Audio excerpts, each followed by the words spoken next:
Welcome back to MGoRadio. Not back. Welcome to MGoRadio 11.7. I get to screw up a different thing at the beginning of the show every week. It's a very special feeling. Just like Wake Martindale. We're previewing the Washington game with Seth Fisher. That was Seth and Alex Drain. How you doing, Alex? Alex went quiet. Alex is very shy all of a sudden.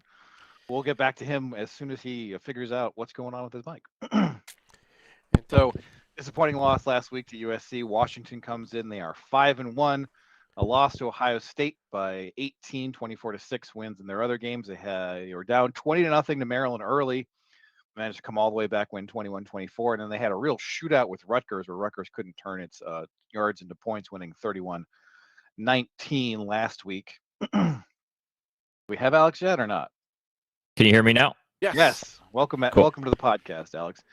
And I'm looking at this team, and it's Jed Fish is the coach of good shit fame, and they have a 5'9" quarterback, and they have an excellent running back who's probably the second guy going in this draft. And I'm like, this is not a good team to face the week after I've lost all faith in Michigan's defensive coordinator.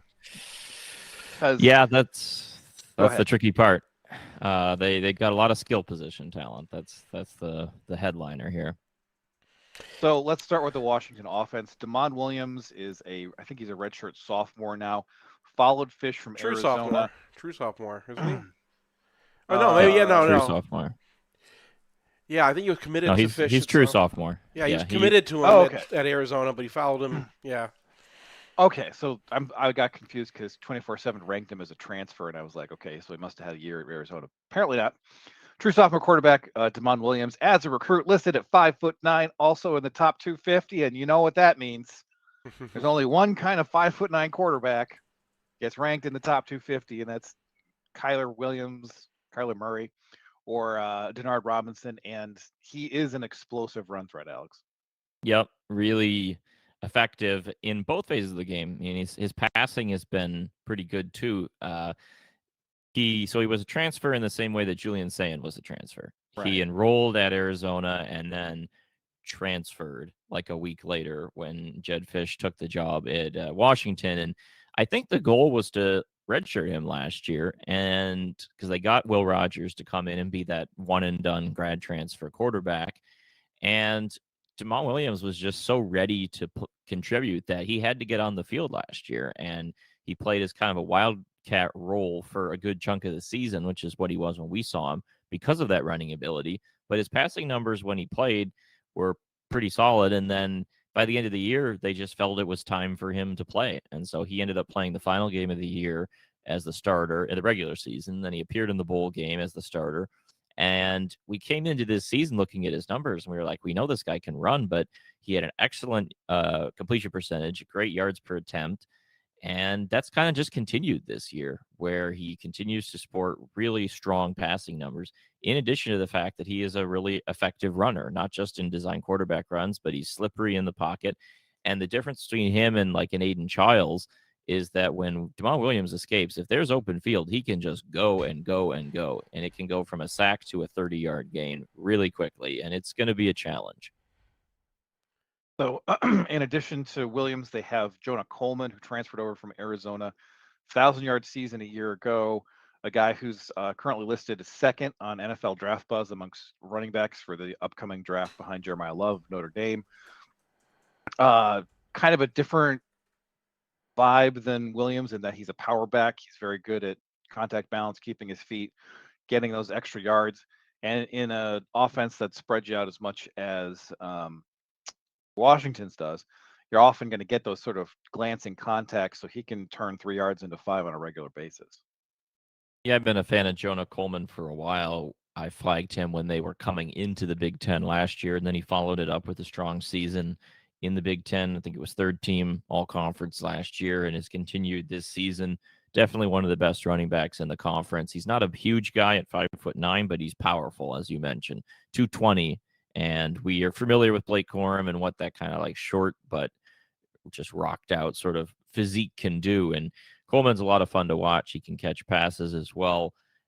Just an all-around horse for this team. And again, it's a challenge just because he's going to drag tacklers forward and make extra yards out of everything he can get.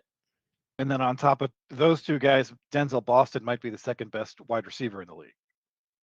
Yeah, last year I was excited about Denzel Boston, but it felt like he wasn't getting a lot of praise. Then this year he's ascended to that next level and has continued to be really dangerous. And this receiver room has a lot of youth after Denzel Boston. The other two starters are both freshmen, so a lot of focus is going to be on him. And Boston, 6'4", contested catch guy, but they'll get him the ball any way they can. And this is right after Mekhi Lemon. This is another big challenge for Michigan's corners, and we won't see another guy like this until the Carnell Tate and Jeremiah Smith double dip at the end of the season.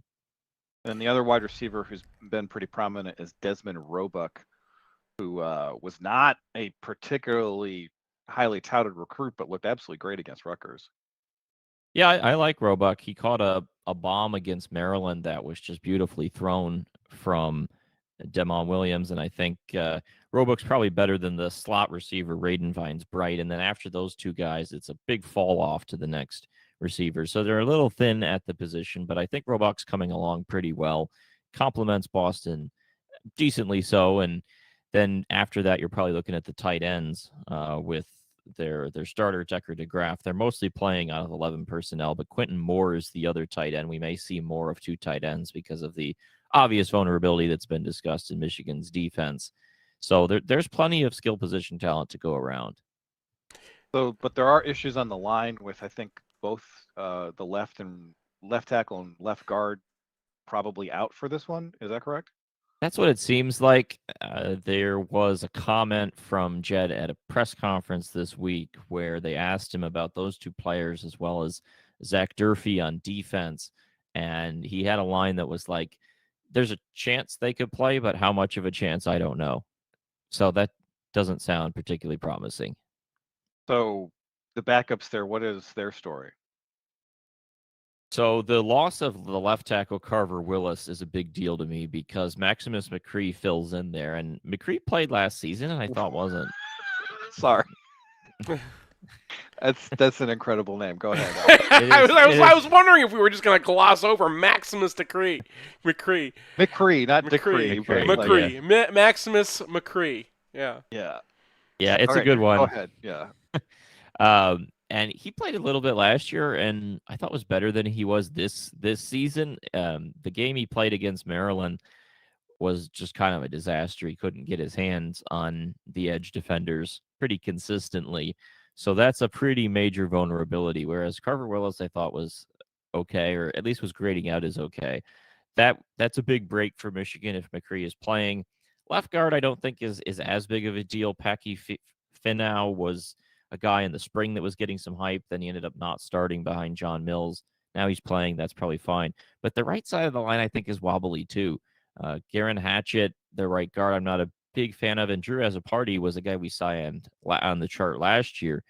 This year he's playing better to avoid that, but it's still kind of wobbly. And so if you've got both tackles a little shaky, you got some shakiness on the interior, there's some concern sort of all around there. And when you watch the Washington game against Ohio State, they were able to move the ball decently between the 20s. And then when they got into the red zone, it just kind of the clamps came on, in part because Ohio State was able to get pressure. They couldn't consistently move them in the trenches. And Deont Williams took some sacks. There was a sequence in that game where they got like first and goal on the 5 and they get TFL'd and then another run stuff and then a sack on third down. And they end up kicking a short field goal. And that's kind of where the vulnerability is. This is an offense that reminds me a little bit of those Maryland teams when they had Talia Tagovailoa and they had some NFL-ish receivers with like Raheem Jarrett and some of those names. But we would always say this is a 7-on-7 team, and their vulnerability was always in the trenches, and that's no different with this group. I mean, despite those kind of question marks, the run. I mean, Coleman's averaging 5.5 yards carry. Now, you do have to kind of asterisk that because the schedule that Washington has played so far has been Ohio State and a lot of very dire football teams. Maryland's probably half decent.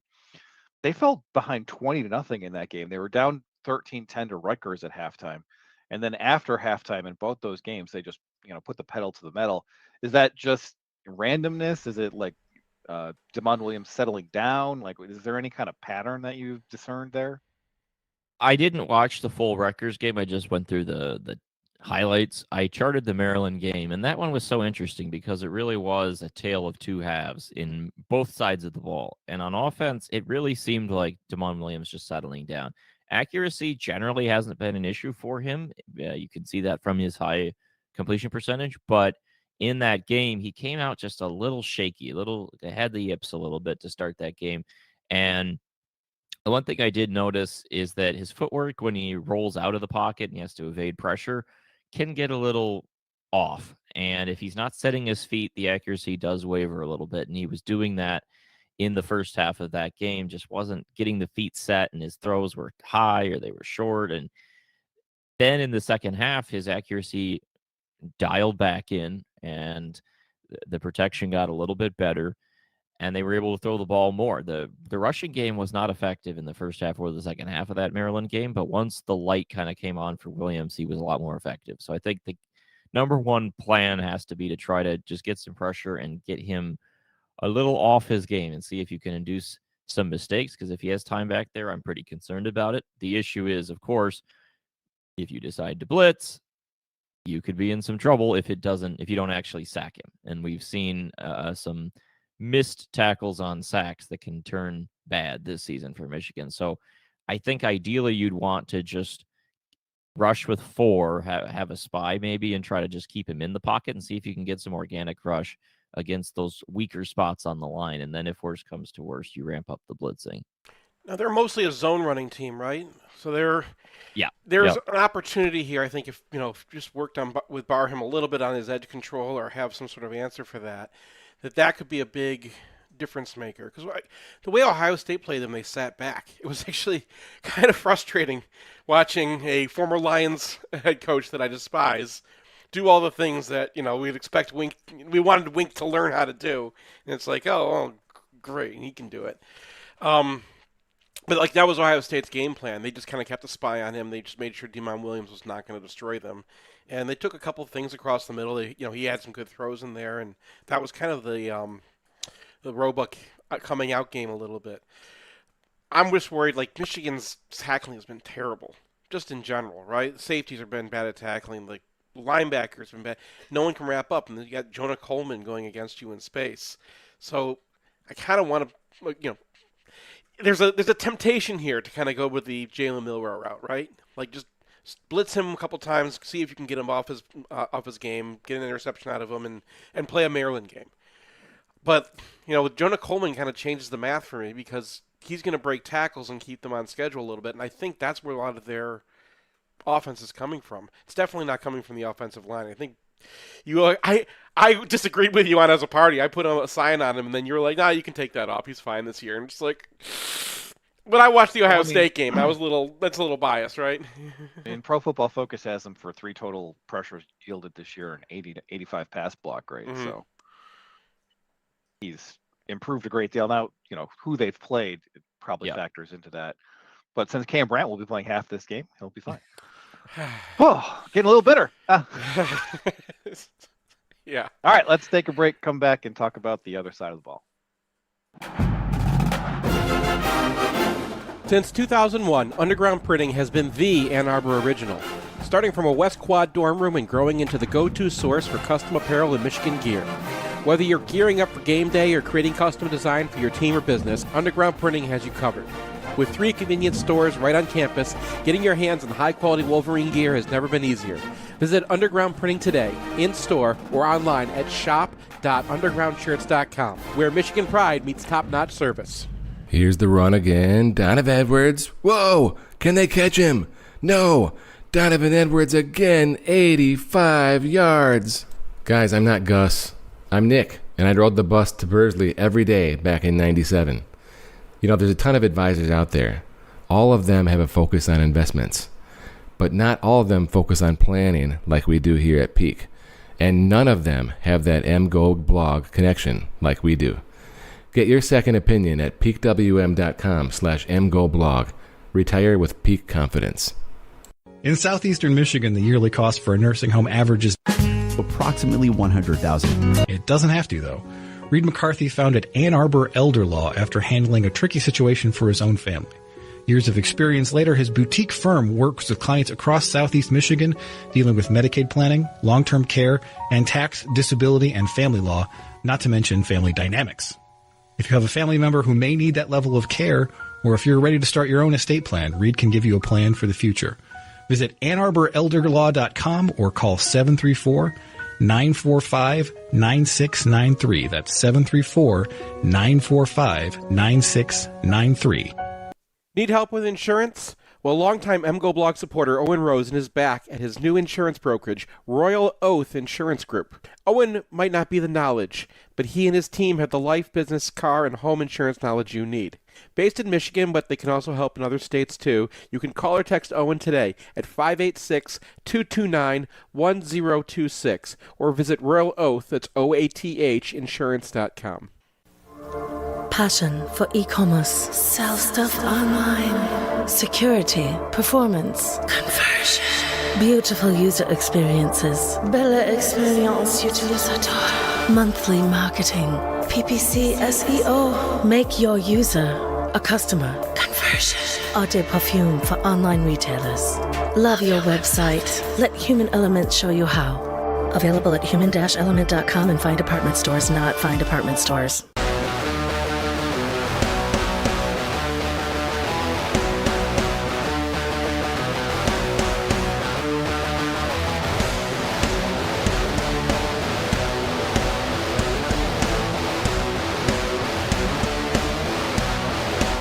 Welcome back to MGoRadio 11.7. We turn our attention to the Washington defense, which is a little bit less formidable than their offense. And here, their opposition has been dire, with the exception of Ohio State, who they did hold to 24 points. Maryland, Rutgers, Washington State, amongst the bottom 20 teams in yards per rush, just raw yards per carry. So their run defense is sort of an open question. Ohio State went for 4.5 yards a carry against them. That's a decent performance. They're 51st in yards per carry. Rutgers hit 4. They completely shut down Washington State, and then Maryland was at like just under 3. So this looks like a front that is going to be relatively permeable for Michigan's rush offense, Alex. Yeah, I think it'll be a little bit of a learning experience just because, as you mentioned, other teams they've played haven't tried to run it that much. Maryland and Rutgers both were in that tilt of like 40 to 50 pass attempts versus about 20 rush attempts, which is just not akin to what Michigan plans to do in this game. I will say it does seem like they're pretty well drilled at the second and third level in the run defense, that their tackling there has been pretty solid. They know how to come down and assist that defensive line, because I don't think the defensive line's ferocious, but you see in both the Ohio State and the Maryland game that there weren't any big explosives. The longest rush Ohio State had in that game, I believe, was 16 yards, and it was on a 3rd and 17 where Washington was sitting back and Ohio State took advantage of it. Otherwise, they've limited the big plays. Now, there was one 50-yard rush against Rutgers very early in that game that might show that there's an opportunity for it, but this isn't a team that's been like gashed a ton. That said, that defensive front, they rotate quite a bit at the tackle spot. They have 3 edges they go between. One thing to talk about with this team too is, so their defensive coordinator is Ryan Walters, our old friend from Illinois and Purdue, but he's not as Ryan Walters as he used to be. His big thing we remember at both of those spots, but especially at Illinois, was the 5-man defensive line with the 3 defensive tackles, and you had those good edge guys. And he's not doing that very much at Washington. It's pretty much just a 4-2-5 nickel front, and the coverages have changed as well as once we get into the pass defense side of things. So it's not as intimidating up front as it was where we remember that line he had at Illinois that Michigan had a lot of trouble dealing with. This one's a little bit lighter, and no one's particularly special at the tackle position in particular. So Michigan should be able to get some degree of traction up front, I would think. It's just, can you really translate that into the sort of big plays that we've seen Michigan get on the ground this year? To me, this might be more of a gap blocked kind of outing for Michigan, because if you look at the Pro Football Focus numbers, their starting edges, assuming that Durfee is out are pretty weak. We're coming off a game where Michigan did very well with both tackle spots and migrating. So this might be a situation where you can just, push those defensive ends way down, and then it's too big of a gap to close on power for me. We'll see if Michigan makes that adjustment. I have more faith that Chip Lindsey will do it than vice versa. Well, I see there's a thing with it's just those style of their defense. If you watch them this year, they look like us. They look like an amoeba. Well, they look like a Minter McDonald amoeba, which is weird. Look like us is the Yeah, well, okay. Before we winked ourselves, it looks like us. Ryan Walters, who always liked to have his edges outside, right? That was the whole point of that 5-1, is to have those edges, those outside linebackers as defensive ends. So you talk about Jacob Lane is the one guy on the strong side, and then Isaiah Ward is playing for Zach Durfee. Ward's not that big, and they're playing him at the side that usually gets kicked.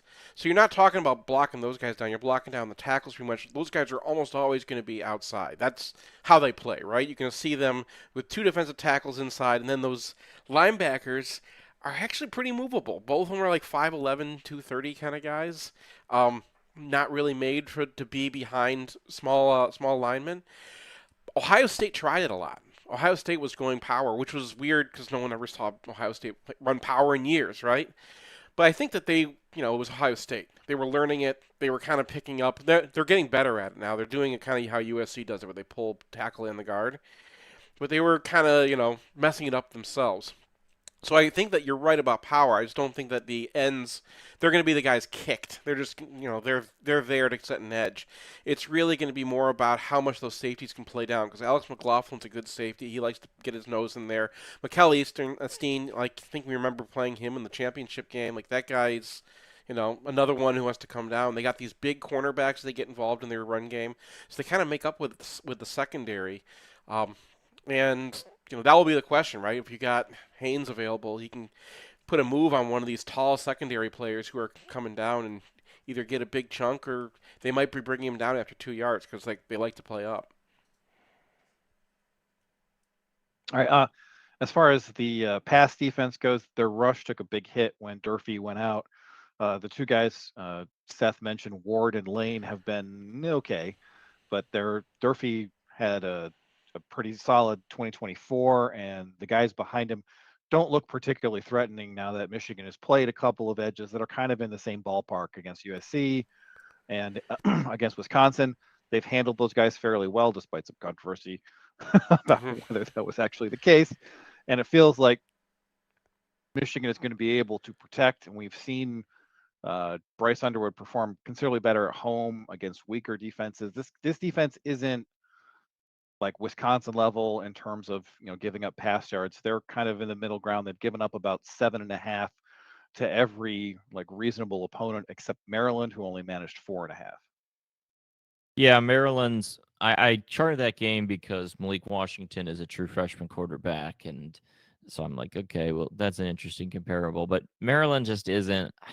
I just don't think they're developed enough as a pass offense to really be that useful for Michigan's sake. They did have one deep shot where the game was basically decided. That after Washington come back, it was 24-20. Maryland had driven into Washington territory. They threw a deep ball. The receiver had a step. Malik Washington dropped in a perfect ball, and the receiver dropped it. And that was on third down. They had an incompletion on fourth down. They never got the ball again. So that was their one potential big sort of vertical play. Otherwise, they just weren't taking a lot of deep shots. And Malik Washington's footwork is so weird and just isn't really there yet for it to be that useful of a game. But it was an interesting game to look at for the same reason that we talked about in the other segment, which is the sort of the tale of two halves thing. And the tale of two halves on this side of the ball was the pass rush. In the first half of the game, really the first 2/3 of the game, Washington had nothing going on in the pass rush. And that's with Zach Durfee out in that game. And that gave Washington enough time to just kind of pick his spots and keep it with 5-6 yard passes and to stay on schedule. And then just suddenly, out of nowhere, basically, the light switch just flicked on. And suddenly those guys, Ward and Lane, were starting to get some organic pressure, and they stunt a little bit. So they got the tackles coming around. on the outside, and that started to bother Washington. And I don't really know why it took them 40 minutes of the game time to get anything home. But once it did, it totally changed the game because Washington suddenly, Malik Washington, I kept having to write that in the piece of like how to add in Malik Washington. It was confusing with the last It was name being confusing same as watching the opponent, game too. but- Yeah. Yeah. But once Announcers that are was going to happening, hell.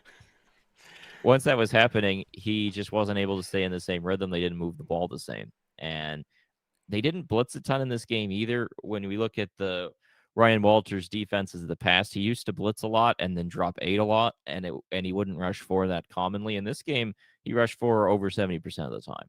And it just wasn't happening for the most part. Then suddenly it was. Things changed when that happened. But I don't look at those edge guys and think they should be getting home with 4 consistently. And if they aren't, then I think Bryce will have some opportunities because the DBs are solid, but not incredible. And there's a lot of vulnerability over the middle of the field, particularly in the nickel spot, Leroy Bryant, and then the linebacker coverage has been a concern. So the question with them I have is like their nickel's not great in coverage, but the way you'd want to attack them schematically, I mean, obviously, if they're trying to do our stuff, right? What do? You put 2 tight ends out there, and that is, you're supposed to be able to Ring should be able to get away with that if the 2 tight ends can't block, but Klein can block and Bredesen absolutely can block. So I think there's a lot to be gained here by throwing to Marlon Klein. I think that their hybrid guy, I think this is what precipitated them going away from Walter's normal 5-1. I think that was originally the plan because he went and got the big cornerbacks and everything that you need to run it, and he had Zach Durfee. But they lost Durfee, and they also lost Sky Tariq Al-Upta, who's kind of their hybrid space player, but also played middle linebacker, like a Michael Barrett kind of guy. And without him, they can't really make it work. So they don't have the tight end eraser that they really were planning on having against 2 tight end personnel. And I think that Michigan has the blocking from their tight ends to make that response, to make a nickel response not work. So it's going to be interesting to see what they do because do you really like Alex said, the nickel's not that great, but neither is Samaj Morgan. I think that Michigan might actually be better trying to turn that into tight ends and see what Bredesen can do, and that kind of attack them that way. Well, they moved this bubble screens to Marsh last week, so that says something about something. Mm-hmm. So, any special teams of items of note for the Huskies? Boston returns punts, so just put them high, please.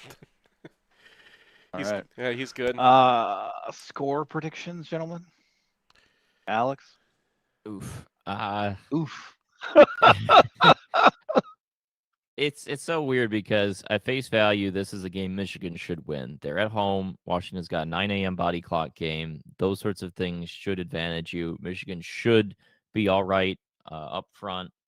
Their defensive line should have an edge there to be able to get some pressure on Williams and knock him off his game. But I just really worry about tackling and just RPS-related things against this offense. And if you give up too many points early, your offense falls behind and gets in a weird spot. I still think Michigan probably wins narrowly on a bounce-back week, like maybe 24-21 or something like that. But I'm feeling a lot worse about this game now than I did like 2 weeks ago. Seth? I'm going 31-27 Michigan with some BS that Washington fans never let us forget. Because 1, we're due. 2, the whole body clock thing. And 3, I just believe in football, there's a level you can screw up where like, oh God, he's going to screw up again. And then there's a level where you screw up where everyone is like, okay, we really have to address this. So now that we've had a week where Wink was the problem, I think that we're going to have just a more sane approach. I think they're going to have to look at, who's on the field and whatnot, get over themselves and figure out what they're going to do the rest of the season, then figure it out in the offseason. They didn't fire him this week, but I'm guessing that there's got to be something that went on. And that's going to be a marked improvement, and I think that Michigan's players are good enough to play with these guys. Okay, do you have a score? 31-27, yeah. Yeah, I think I have 29-25 Michigan. I think home Bryce Underwood is a significant step up from road Bryce Underwood right now, and this isn't the kind of team that seems very comfortable lighting him up, where that's been his struggles before. Primarily is when he sees pressure coming and he's just not finding the hot routes and stuff. And I agree. I mean, I think there's a tendency when you're a fan to super overreact to one bad game and just think that it's going to be this bad forever, when often that's a point for reflection and serious changes. And the good news is that this defense has a lot of things they can seriously change. Okay. And on that note, we're going to take a break, come back, and touch on hockey and basketball. Yay! This is the University of Michigan. Guys, I'm not James Earl Jones, not even close. I'm Nick, and I make awesome spreadsheets. I know you probably make good money and have a good portfolio, but is it enough for you to get early retirement? Get your second opinion at peakwm.com/mgoblog. Retire with peak confidence. Long Road Distillers ready-to-drink canned cocktails are made for Michigan game days. Our lavender lemonade is crafted with our own vodka, real ingredients, and an enthusiasm unknown to mankind. No corners cut, no shortcuts taken. Distilled and canned in Grand Rapids, it's ready for the tailgate, the stands, or your post-game celebration. So whether you're gearing up for the game, raising a can in victory, or charting for the next UFR, take the long road. Made in Michigan, for Michigan. Winewood Organics is Ann Arbor's only cannabis microbusiness. It's a place where plants are grown in living soil, where nearly every product is made, mixed, trimmed, and packed by hand, where first-time customers save 25% on everything from old-school hash to live resin carts. You can find them just west of downtown or at winewoodorganics.com. Winewood Organics, a place where the weed is better. It's the time of year where cracks in your defense get exposed. Good thing to fix is a phone call away. Community Pest Solutions is a lockdown defender for homes and businesses. If you're hearing noises in your walls or attic or dealing with bug problems, it's time to call Community. To schedule an inspection, just Google Community Pest Solutions or hit up their website at pestfreemi.com.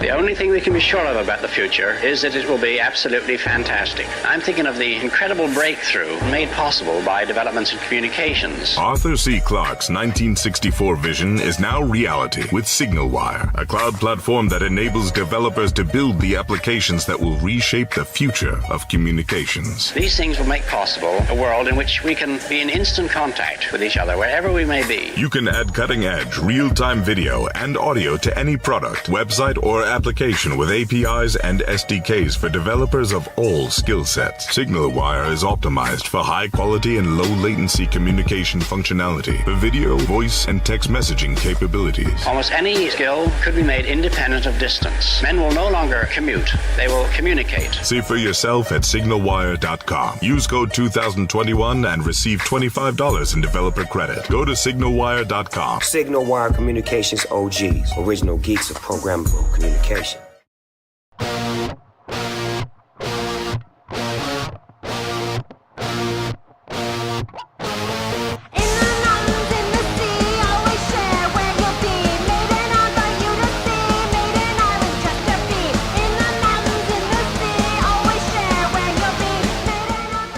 Welcome back to MGoRadio 11.7. The music is a false flag. This is not a fight scene in Letterkenny.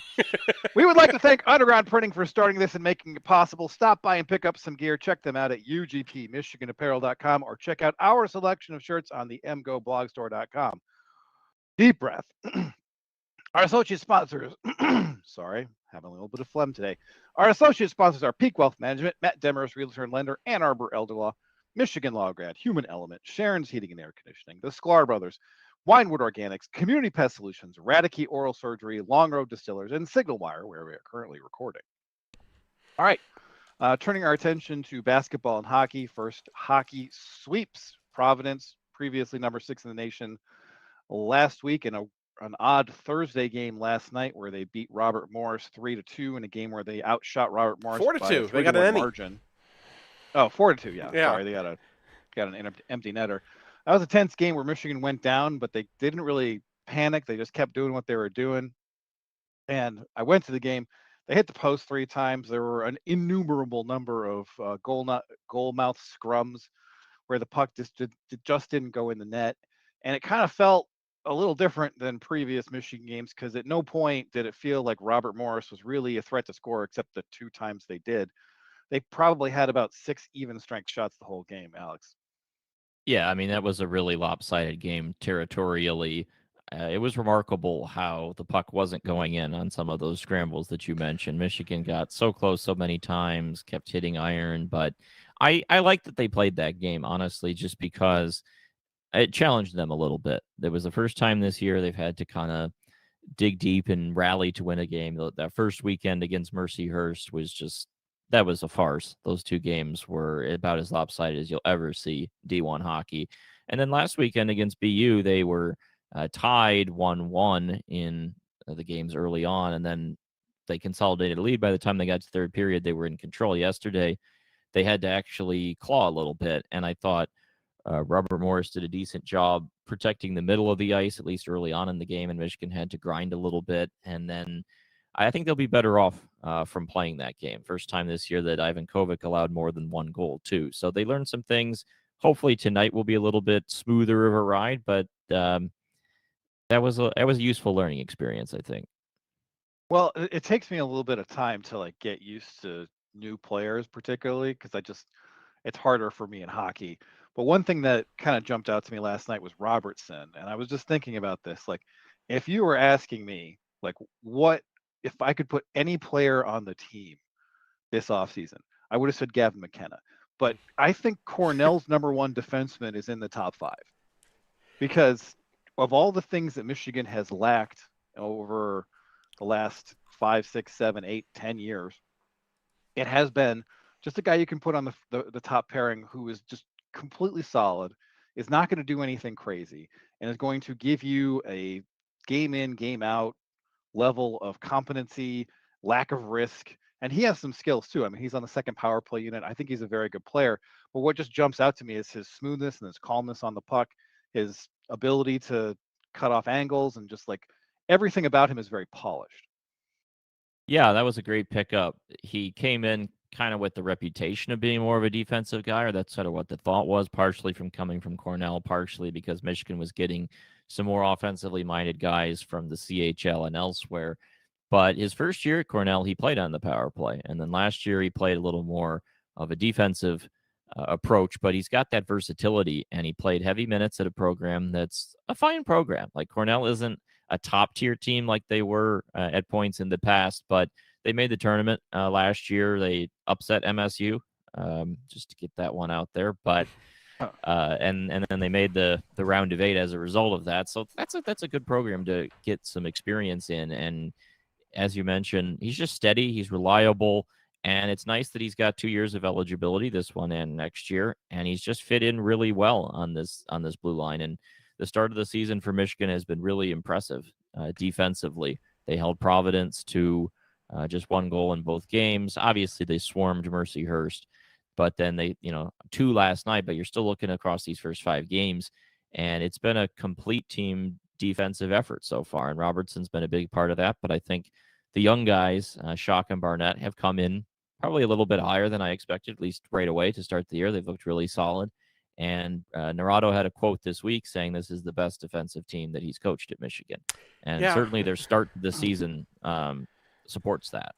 Robertson point I wanted to make is that, I mean, how much more comfortable do you feel when the penalty kill is out there this year?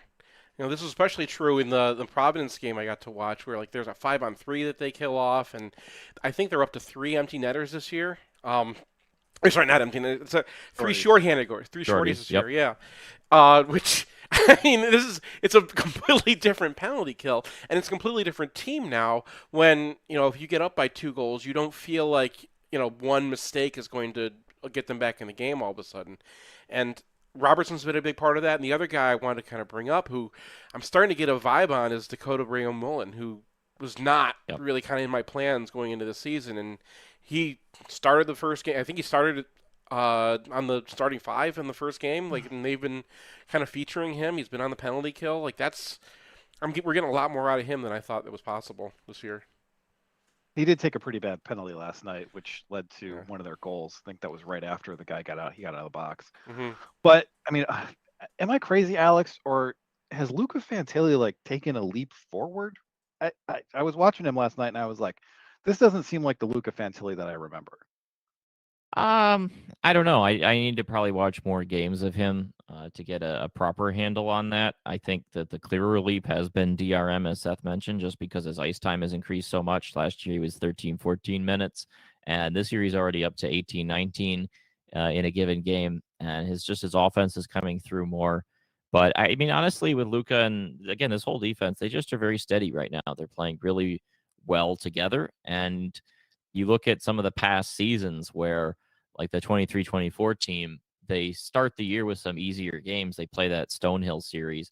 But even in some of those wins they had, they beat a team 7-4 and 8-3 or something like that. And to just be so solid limiting opposing chances is just really nice to see, and a welcome kind of change of pace.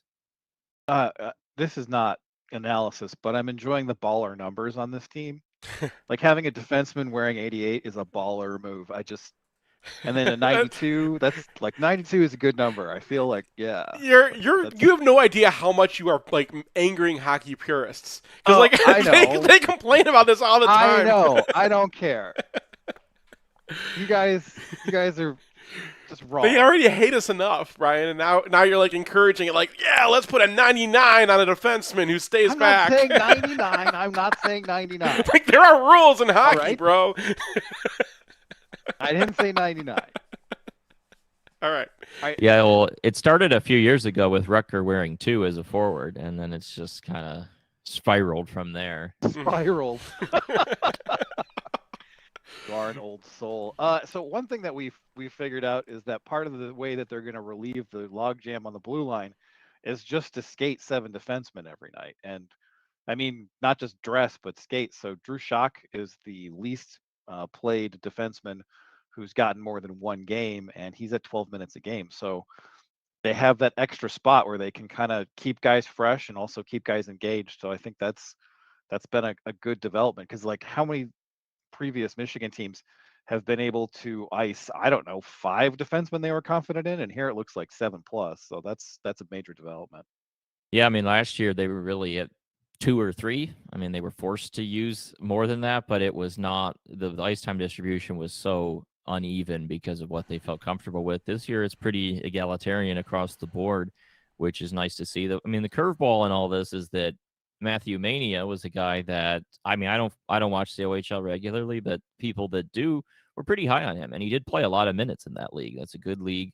It was pretty obvious to think he would come in and just slide right on, but hasn't really happened so far. He's only dressed in 1 of the games, and part of that probably is related to the fact that he doesn't have an agent threatening to go to the OHL if he doesn't get ice time. But why doesn't he? Like, it feels like, well, he's only got 1 year there left, so I think the threat would okay. probably be the transfer portal more than the OHL. But and he with could just bop back over there if he wants him. This guy was a 5th round pick in 23, so he's got skill. It's a surprising development. I still think he'll play a factor at some point, and inevitably someone will get hurt and he'll have to be called into the lineup. But that's the biggest surprise to me, that he hasn't been a major piece. But I don't know, maybe he came in and was a little slow to adjust in practice, or whatever the story is. I mean, it's hard to make a case that they need to get him in right now and shake everything up when they're playing as well as they are. But that's just a development I've been surprised by. It would be smart to kind of not just have one guy who's sitting out and kind of rotate through it with 2 or 3 different guys, just to make sure that he's fresh and ready and not miserable. I mean, the story of the season was that one of the defenders is going to be miserable, right? Someone's going to lose. I thought, but you got DRM kind of coming through. It's just they're working right now. Like, Alex says someone's going to get hurt, and then there's going to be time for everybody, and you're going to want them there. But like, they got good kind of left-right pairings right now. I feel confident in the defense. All right, turning our attention to basketball, the season kicks off tonight with an exhibition against Cincinnati. We've heard that Morris Johnson is going to be limited. We've heard from a press conference. We're not insiders. And that LJ Kaysen is probably not going to play. So you're going to get to see some interesting developments. What we won't get to see is what the regular rotation at the 5 is going to be if Johnson is pretty limited. We might see ideas about what happens at point guard without Cadeau. And since it is an exhibition, you are going to see probably Cordell and Winters, Grady, and all those freshmen. And the couple things that I'm interested to see is like, one, is Mara capable of getting up and down the floor at the pace that Dusty May wants to play at? 2, has Trey McKinney, has his bodily transformation taken him from a guy who's a top 20 prospect to an obvious one and done? 3, can Roddy Gale shoot a 3-pointer? I mean, like, you know, well, you never know. Yeah, you had that Texas A&M game. Like, yeah. No, I'm not saying like impossible. I'm just saying like, okay, yeah, like that'd be nice. I'm not going to be able to trust him until we're in the Big Ten. I understand that. Yeah, but going to be a lot of mixing and matching now. Cincinnati looks like a pretty decent team, although they had a couple roster casualties that might make them not as good as that they were projected to be in the season. But this is going to be a real opponent that you get to experiment against. I'm not going to be taking the results of this game too seriously, but I do think it's going to be an interesting first look at a team that only has 4 returners from last year and has a lot of turnover. So just don't really know what to expect, especially because this is the first year in almost Dusty May's coaching career where Vlad Golden hasn't been there to like backstop it. I'm not saying that that's going to be a problem, but it is going to be a change. So the Mara thing is going to be interesting because Cincinnati is going to, I don't know how physical they're going to be in an exhibition, but they picked up Jalen Haynes, who's a 6'8", 250, just monster down low. But he's 6'8", right? So is Mara really going to kind of, is he going to use that height advantage, and are we just going to dominate down low, or are they going to try to switch? They have a tall 4 who can shoot outside, and Baba Miller's like maybe they can switch him onto him. But like, I would have loved to see more Trey Williams in this game, but I think that Trey Williams versus Jalen Haynes, you kind of know how that would go. Mara versus a physical Morez. Trey Williams is a defensive tackle. I'm sorry. Morez Johnson. It's very hard to do the football and we have all these. Yeah, I'm aware. Like we're on an offense that has 2 different Marshalls and a Marsh. So yeah. Not to mention a whole bunch of people on the team, including the coach or more. Yeah. So Jalen Haynes is going to be an interesting matchup for Mara because he's going to try to body him. He's going to try to be physical, and that was the question with Mara, right? Like, is he going to be able to play those kind of games? Well, I think the question is really like, can he just get the rebound even though he's getting bodied? Because he's going to get bodied. But he's 7'3", so sometimes it's just not going to matter. Yeah. Yeah. I mean, they just have a whole bunch. I was looking up who they were going to bring, and Jalen Celestine is around. Kirk Krissa. You remember that guy? He's going to be probably their point guard. He's been at like 2 different schools since Michigan saw him at Arizona, I think. Possibly.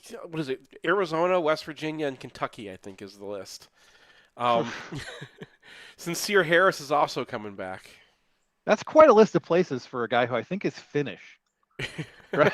Yeah. Can you imagine going from Finland to West Virginia? No, he's Estonian. Estonian. Close enough. Yeah. The Baltics, baby. He's been around. He's been around the world. I don't know how he still has eligibility because I remember him playing as a freshman. But, yeah. All right. Well, I'm sure there's something. All right, we're going to take a break, come back, and just contain yourself, Seth. All right? Hi, it's Pete with Sharon's Heating and Air Conditioning.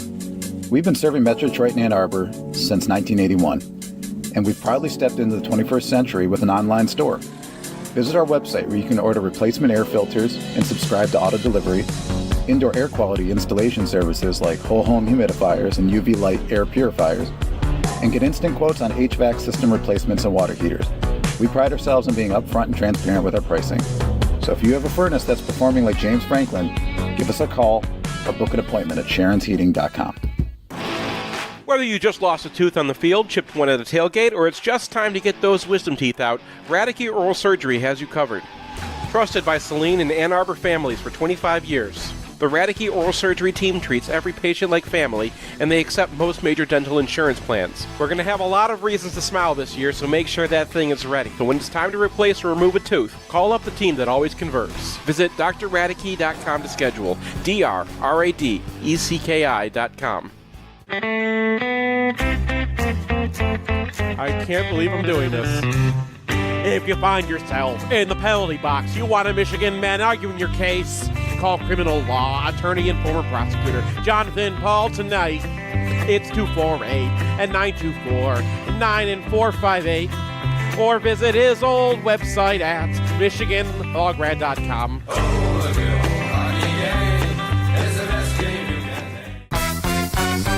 Hey, fellow Michigan fans, this is Matt Demarest, Realtor and Lender. For a decade now, you've heard me on the podcast talk about mortgages, and I've helped hundreds of fellow Michigan fans in that capacity, including Brian and Seth. But many of you don't know I'm a real estate broker as well.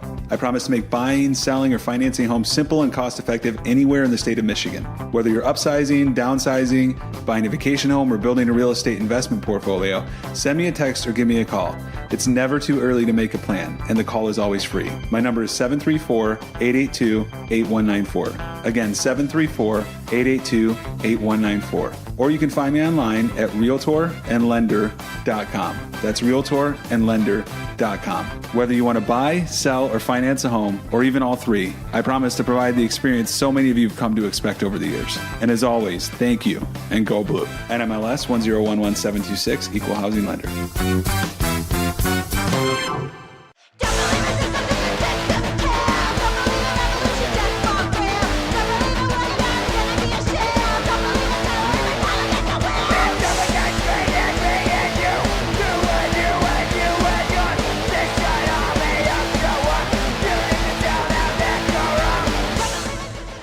Welcome back to MGoRadio 11.7. Thanks to Rawhide for the music and making me feel very violent today. Speaking of feeling violent, did you sense a theme, Brian?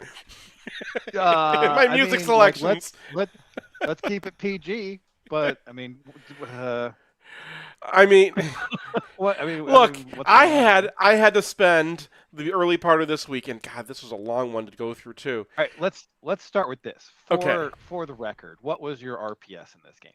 -33. Which I think is a record. Yeah, it's gotta be. Jeez. That is recreating Aiden Hutchinson against Ohio State in the negative. They only had like 60-some plays. I know. And you know what? I could probably go through and find some where I was a little harsh, but I went over my minus. I had 3 -3s in this game, and every one of them I was. All right, let's go over the -3s then. Okay, I should have prepped better on those specifically, but one of them was a screen, obviously.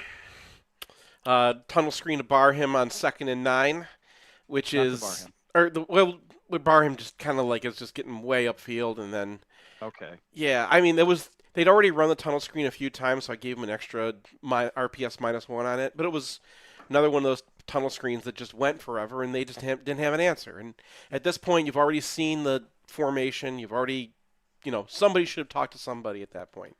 That was an RPS -3. Another one is another one of the screens, just because they were blitzing on the front side of that one. And then there's after the 3rd and 26 conversion and the touchdown, which was maybe broke a record for most minuses in one play. They come back out again, and they still can't fit power. And this time they have this new idea where they're going to have 3 defensive tackles, and then they put Houseman on the backside, and there's just no way that they can stop power from this. And they just saw it twice, right? Like, you just had power run on you twice for a big long run and then a touchdown. What do you think they're going to come out and do? And he puts Houseman on the backside, so he's completely blocking himself. And there's no way. I've looked at this a gazillion times. There's no way to fit it. And this is the debut. This is the first time he runs the thing that he prepared for this game, which is 3 defensive tackles and 2 linebackers flanking him.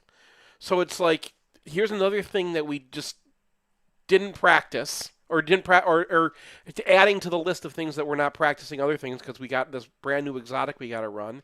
He's got Eno Etta at the front side, so you're gambling that Etta, if they run power, is going to be able to defeat double, that block down at the point of attack, and that's the thing that he can't do, right? He's kind of the small DT. He was still building himself up, and so every single one of those things came together, and I got a -3 for that. So, I mean, that was this game. That was like, it was really hard to kind of go through this and be, and just understand what the thought process was. And the best thing I could come up with is that I think Wink saw that they were a passing team, decided that they were going to try to pass long, thought that he could put his defensive backs back, going kind of more cover 2 and Tampa 2, and rally if they throw underneath you, but try to get his defensive tackles upfield and try to create a sack, not realizing that the entire USC offense is based on quick passing.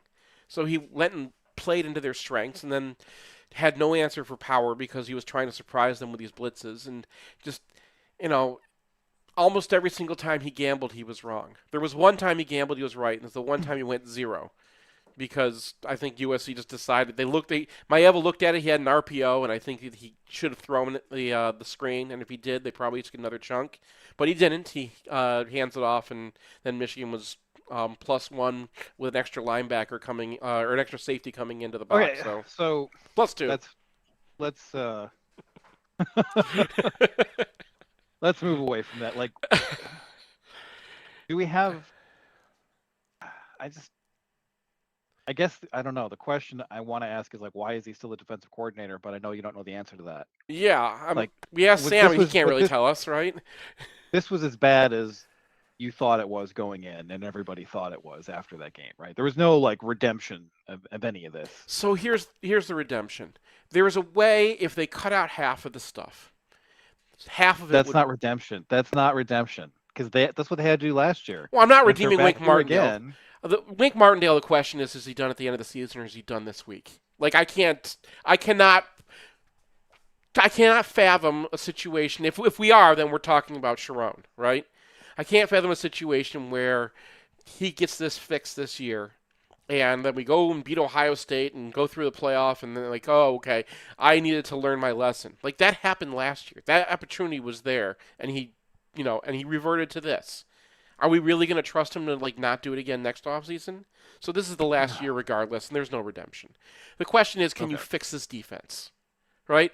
Could somebody fix this defense? If they sideline him, if they, bring back an analyst from 23 and, like, to help them or something, is there a way to do this? And there is. You can cut out half of this and run the other half better because it does work. There are times where it's just like, okay, they're passing directly into the spot they blitzed. Well, I found the guy who was supposed to be there, and the guy who's supposed to be there is Ernest Hausman, who is a player you can trust to be there if he knows what he's doing, right? Hausman has demonstrated that he's a smart guy and he knows what he's doing. Another time it's Jimmy Rolder, right? They have that throw to the tight end in the seam where guy is blitzing and Rolder's supposed to get over and he doesn't get there. If you're not putting too much on him, and if the way you're coaching that play is say, Rolder, number one thing is you got to get over that because that's exactly where the quarterback's going to be looking. Well, then Maeva's not getting his first read in. Then he's got to deal with the pressure. Then you got Barham coming off the edge, and it can work. But the thing is, he's getting the ball out in under 2 seconds because the thing that's open right away is open because the players got just too much on them. They're fritzing out. So you got to be able to get tempo right? You have to be able to disguise your coverages. You have to be able to fit power. You got to be able to, cover the spot you blitz from. You got to play your best players. And that's another thing, too. The rotations don't make any sense unless there's, some sort of revolt against Wink that they're punishing the guys, the ringleaders, or some kind of thing that we would have no idea of guessing at or, right? We're not insiders, so we can't guess. We have to look at the snap counts and try to guess that, TJ guy got sat one day and was perfectly fine. I'm guessing that, there's something going on. That's all we can guess, right? Like, the rotation here is insane, and there's no justification for it, and I just can't. I mean, Anyway, Yeah. let's talk about the defense. It's not fun to talk about the defense. Okay. Offensively, I came back with grades that simply do not match up with a 13-point performance. Because the line, I graded out at like 74%. I didn't see a lot of pressure. What I did see is a limited number of possessions, and then Bryce Underwood was just not where he needed to be. So the caveat I'll say about my grades, which are mindlessly positive, is that USC made it easy for those to be mindlessly positive. Mm-hmm. That's not a dig against USC's defensive coordinator. What I'm saying is they played no explosives. Mm-hmm. They played 2 safeties back at 12 yards pretty much the whole game. And so Michigan was required to drive the field. They mostly did. And then they got stopped by Underwood inconsistencies, some goofy calls, and some bad fortune. Mm-hmm. So I came back with a literally perfect score for Andrew Sprague, who did not pick up a minus in either department. And that's after a game where he was negative last week. He had -8. He was +6, -8, and had a number of very big mistakes just letting guys inside of him. That didn't happen in this game, in part because all those mental things, those mental struggles that he had been having, USC just wasn't asking those questions of him. Okay. And so this, I think, is an insight into what it looks like when Sprague knows exactly what he's doing.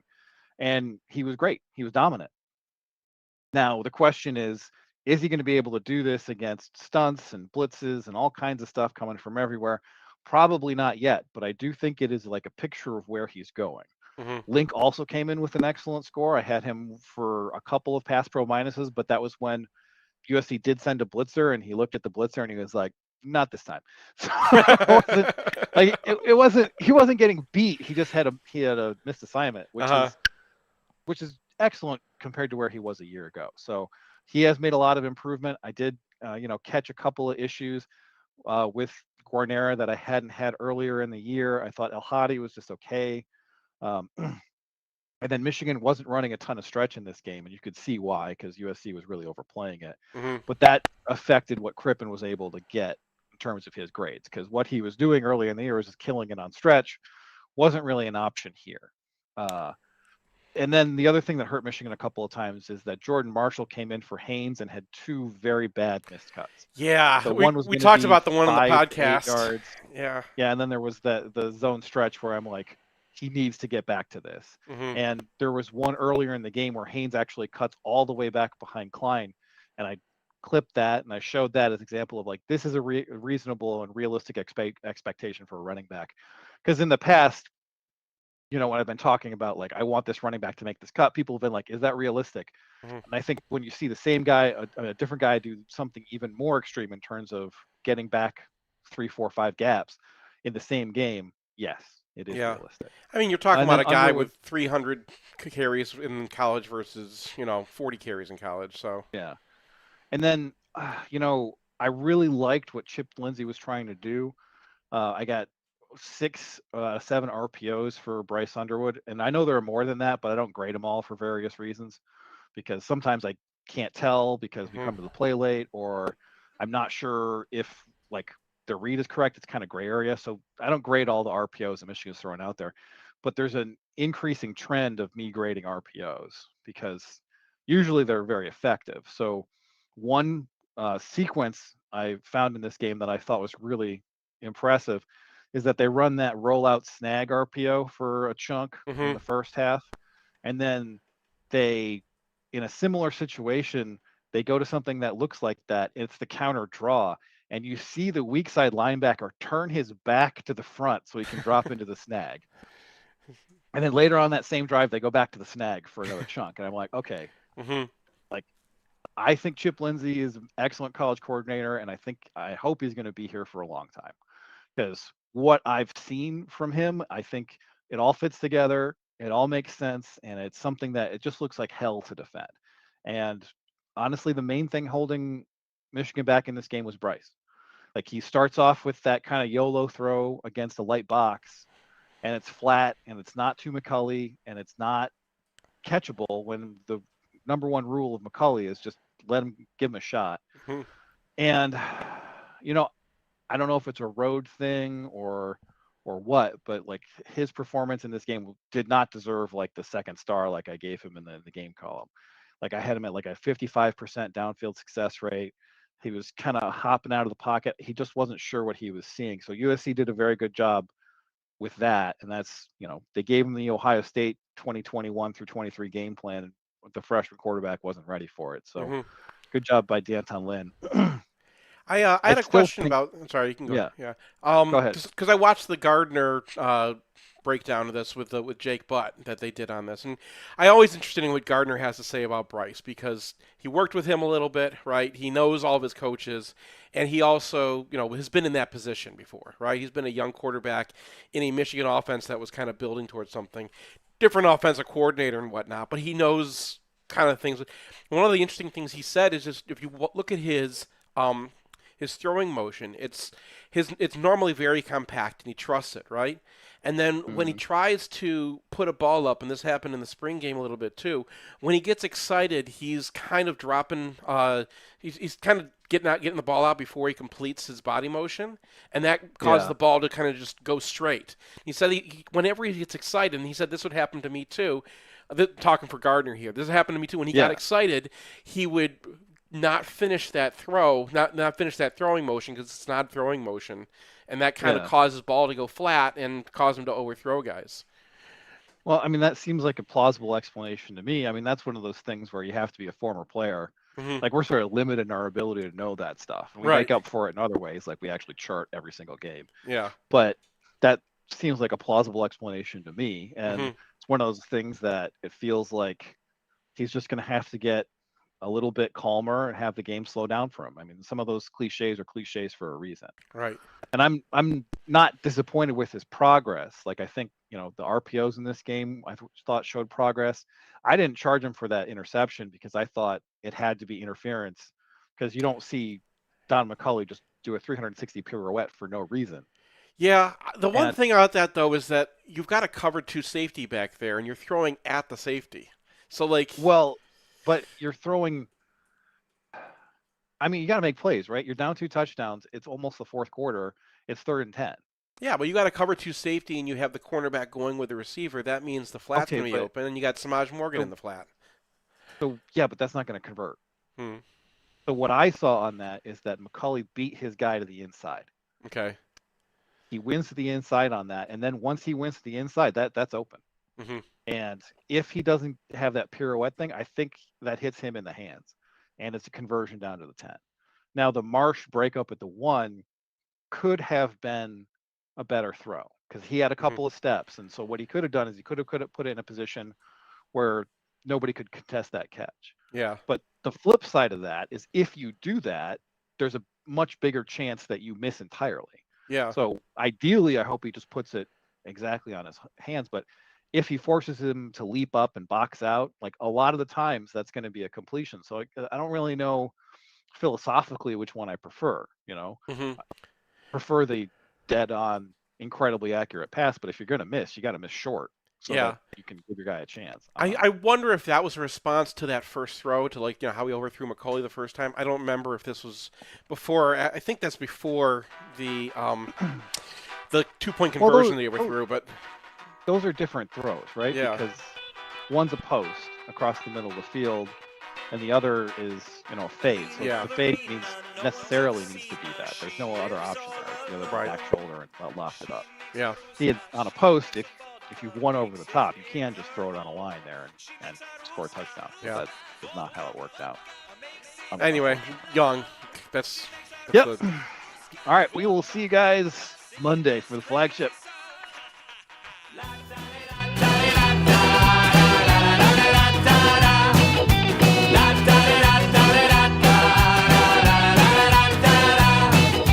Boris is a mayor and a land surveyor with plans of his own. He hates a Ruska, he hates a vodka bandit from his